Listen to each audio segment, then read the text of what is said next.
This man never expected that one day, he would end up living with 5 girls. The man's name is Jack. He's just an ordinary high school student. To avoid putting more burden on his single father, Jack rented a 3 square meter room for only 500 yen. But what Jack didn't expect was that this room was haunted. One night, he saw a girl floating outside the window, but Jack didn't notice. After a long day, Jack fell asleep quickly. But while he was sleeping soundly, the room started to shake. However, Jack was so tired that he didn't wake up at all. The next day, after school, Jack returned home and heard strange noises. When he opened the door, a little girl appeared in front of him. It was the same girl who had been floating outside his window last night. Without hesitation, Jack got up and threw the girl out of the room. But when he returned to his room, he was shocked to see that the girl had crawled back under the door. How could she get in again after he threw her out? Jack stared wide-eyed and asked, "Who are you?" The girl floated up and arrogantly replied, "I'm Jenny, the ghost who lives here. This is my house. You need to leave." Jack, however, refused. He had worked hard to find this cheap room and wasn't leaving, so the two of them started to fight. Jenny unleashed a series of supernatural attacks, forcing Jack to flee in every direction. If she hit him, he would surely die. After a few rounds of this, neither of them had gained the upper hand.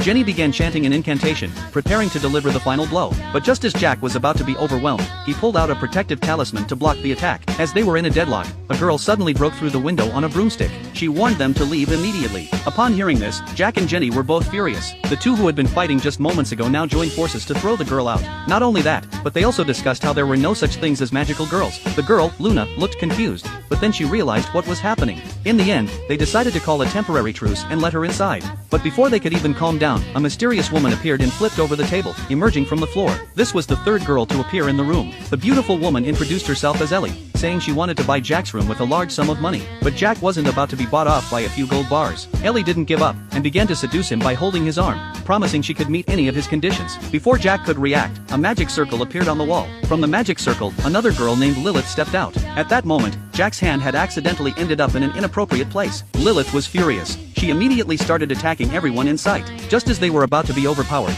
Lilith decided to use her ultimate move, planning to strike with high-tech weapons. But just then, another girl appeared from the magic circle. This time, it was a girl in a business suit, who stepped in just in time to stop Lilith. It turns out Lilith was a princess from outer space, and she had come to Earth for a family trial. Her mission was to make the native inhabitants of this planet submit to her. After Anna, the business-suited girl, persuaded Lilith to stop, Lilith gave up on her attack. Finally, the room, after being ransacked by all the girls, was greeted by the landlord, Mary. When she saw her house in ruins, Mary instantly transformed into a violent, beautiful girl and gave everyone a thorough beating. After a bit of training from Mary, everyone became obedient. Under her peaceful persuasion, no one dared to speak, since the people present had special identities, and it was far too dangerous for them to threaten the destruction of Earth. Mary suggested resolving the issue peacefully. If they couldn't, she would make them regret ever coming to this world. So, under Mary's pressure and persuasion, everyone reluctantly signed the truce agreement.